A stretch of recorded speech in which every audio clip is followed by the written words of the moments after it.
Hello everybody, welcome back to the channel. My name's Kevin, I'm a geek. You are watching Kevin the Geek, and welcome back to Outnumbered Series 3 Episode 2.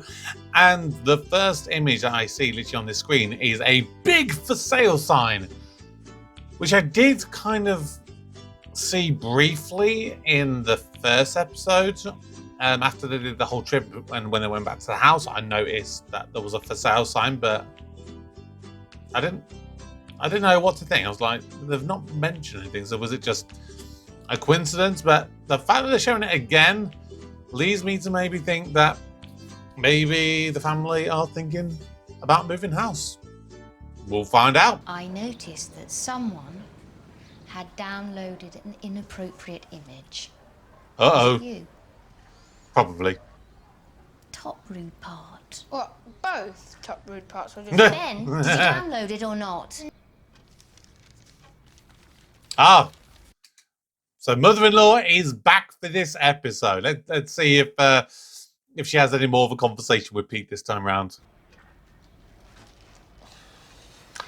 Clearly not. This act symbolises everything that's great about Britain. No. Want to give me chess? Yeah, okay. I'm really, really good. Okay, Grandmaster. In some ways, he's quite a sophisticated thinker. He could be pretty good.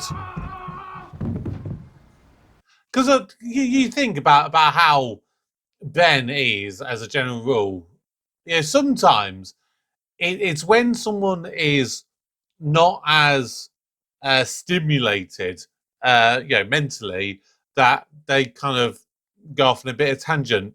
I try to remember that there's a story, a new one, so I'll try and remember to say it at the end. Gavin rang. Gavin? Gavin, you know, the estate agent. He said some people are going to come look at the house. All right, when? 7 o'clock tonight.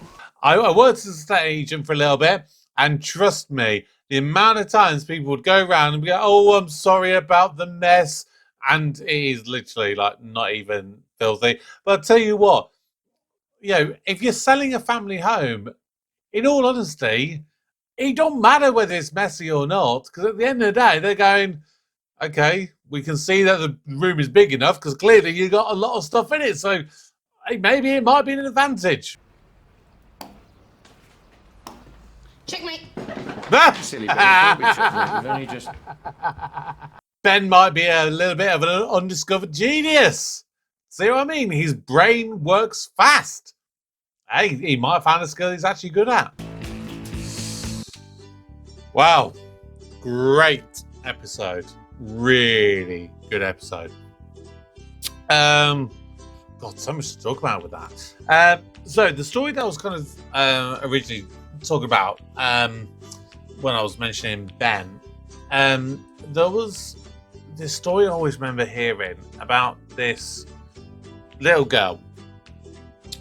Would have been like 6 years old, something like that. Never concentrated at school, never sit still, this kind of stuff.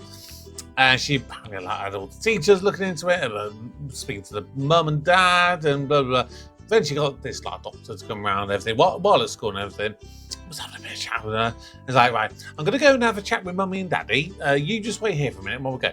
And as he left, he literally turned on the radio. And then they looked through the window and they said, just look at her. There's nothing wrong with her. She's a dancer.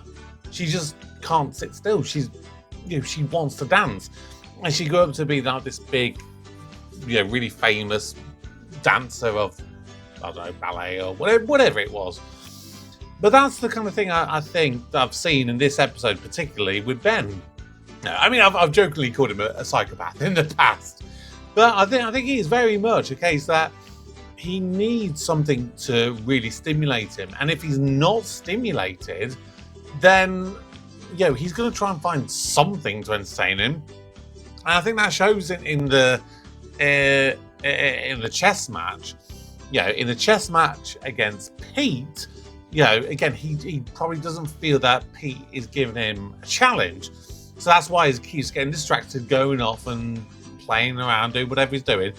When he's obviously in the match against a kid who's obviously there having a good battle of wits, that's where you see him much more focused. And then when you see him go, excuse me, we're trying to concentrate here, he's finally met his match in a way. So I'd like to see more stuff like that with Ben, because I think that's a really interesting insight to him as a character. Yeah, I'm guessing that they're going to be, at least for a little while, going with this selling the house storyline, which, yeah, in many years ago, about 10.5 years ago, actually, yeah, it would be pretty much exactly that, because I basically bought my flat. I moved in literally the end of November of 2014, and then literally the following Monday started work at this estate agent's. I was there for 2 years, and it was the most awful experience of my entire life, because estate agents, they get a bad rep, and most of them, I would say, deservedly so. They are scumbags. I got really annoyed at one point, and I had a real go with my bosses. And like a proper team meeting, I was just like, I'm really not happy, because I don't feel that we're working as a team. I literally feel that my colleagues would stab me in the back to pick up a penny off the floor in the street, and they all laughed at me. So it's like, clearly you don't understand me. And just the way that they would try and work, like, I'll always remember two events from my time there. So, part of it is the people that you work with, the people who are in that industry, and then also the customers themselves. So one of the big things was you had to kind of learn everything about the people that you were either trying to sell their house or trying to find a house for someone else to buy. And it's all about, getting the soft facts and stuff. So if I'm talking to you, I don't just go, what's your budget? How many houses are you looking at? How many bedrooms are you looking for? Are you looking for a big garden, or whatever the case may be? You're asking the little questions, things that give you the information without directly asking it. So you might say, do you have a dog?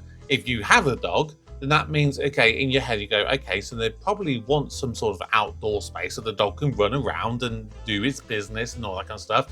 If they've got 3 cars in the household, okay, they might want a big driveway. They don't really want to be parking on the street. Things like that. You build up the trust with people. You learn what they're looking for to help find the right thing for them. And despite that, I remember we had a house on the market. It was like a big 3-story house, with loads of stairs. It was a beautiful house. The people that were selling it, it was a lovely house. And my manager come to me and she's like, have you rung everyone on your list who are in that sort of price range? Have you called them up and have you offered the house? And I was like, most of them, literally 98% of them. I was like, well, why haven't you offered it to everyone in that price range? Well, for example, I've got little old Ethel who is 97. She's just had a hip replacement. She is looking to have a bungalow. She doesn't want anything else. She wants a ground floor place. She can just walk in, sit on a couch, watch 15-1 in the snooker, and just just have a nice simple thing and a wet room and everything, so she's not having to worry. It's like, I think you should offer it to her anyway. It's like, why? So she's very clear. She's 97 and she's a hip replacement. Well, she can have a stair lift and sort of like, well, I've already broached that subject when I first spoke to her. She don't want a stair lift. She hates stair lifts. She knew of a friend who had an accident. It broke down and got stuck. So she was literally for a day stuck halfway up the stairs. She couldn't go anywhere. So she's like, no, I don't want a stair lift. I just want a bungalow. So when you have your managers like that, it's like clearly they're trying to tell you one thing, but then completely ignoring it just to get your sale. And the other one I always remember, and this was more for the customer side of things, we had a guy who was selling a house. Amazing. This guy had spent a fortune on it. And this was a bungalow, actually. And bungalows in the estate agent business, at least in my area, such a rarity to come by, especially one in that condition.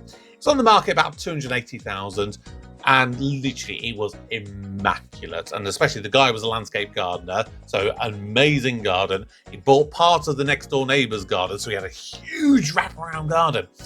And I had this one guy who was so fussy, It literally had all these requirements, and if one thing wasn't there on that list, like, he wouldn't even go and look at the house.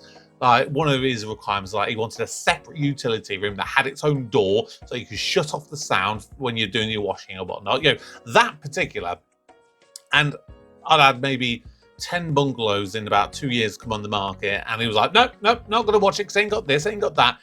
This one literally had everything he wanted. It was in his price range. I was like, literally, he was the first one I rang. I was like, you need to come and see this. I've been trying to find your place for 2 years, and, you know, we've not been able to do it. Comes around, it takes him 5 visits before he finally puts in an offer. And he puts in his offer at 230 grand, so 50 grand below the asking price. And I said to him, I was like, look, obviously, legally, I have to put this offer to the vendor. However, it's 50 grand below the asking price. I have a pretty good understanding of what he's going to say. So, in the event he says no, which is, to be honest, very likely, do you have a follow-up offer? He's like, nope, not at this stage. Okay. So I need to explain it to him. Can you explain why you're putting in this offer? And he basically said to me, well, 2 reasons.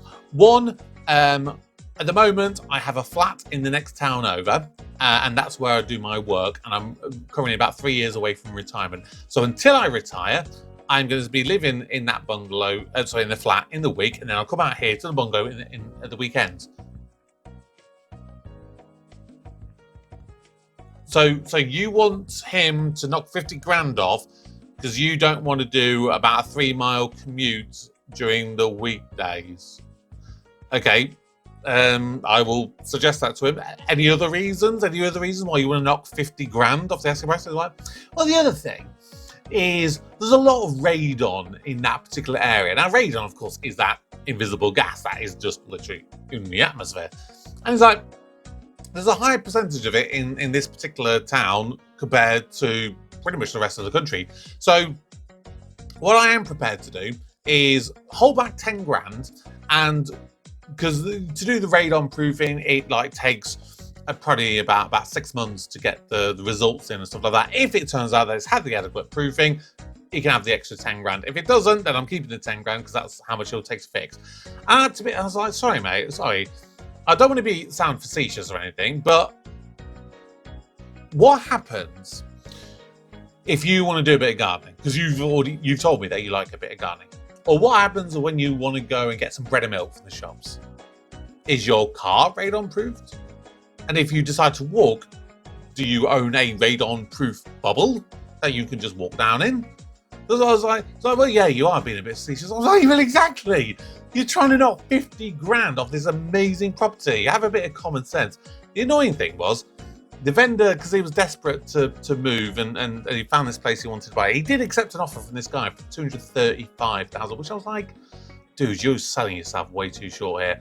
And annoyingly, that guy who was trying to buy it pissed about so much that eventually he just pulled out, just out of the blue after like 9 months of it, going through solicitors and whatnot. And eventually managed to sell it to a guy who originally hadn't been able to go and view it because he was in hospital at the time, and he actually bought it. The price has gone up a little bit in the meantime, and he came in. He was like, "I want this so much, I'm going to pay 10 grand above the new asking price." So he bought it at £310,000. Yeah, that is estate agency for you. It's a horrendous business. I would not recommend it to anybody in the world. It was the most soul-sucking, depressing time of my life. I've gone off a bit of a tangent there, and I haven't really spoken that much about this episode. I've kind of spoken a bit more myself, and I apologise for that. That was a very good episode. I love the stuff with the kids. I love the stuff with the porn stuff and the whole grandma going and doing some online gambling stuff. That was a really nice storyline. I don't know if she's going to come back I like her. I do kind of like her, and I like her little relationship with Pete. I think it is difficult to have those difficult conversations with your parents, because they never want to admit that they're having a tough time. I mean, not everybody wants to admit it, but parents especially don't want to admit it. So yeah, right, I'm going to stop that there. Join me soon for episode 3. Hopefully that'll be out on Patreon already right now, and you can head on over there to watch it early. Otherwise, you can just wait until next week for it. But until next time, go subscribe, turn on the Patreon, drop your comments below, all the usual. But my name's Kevin. I'm a geek. You've been watching Kevin the Geek. Goodbye.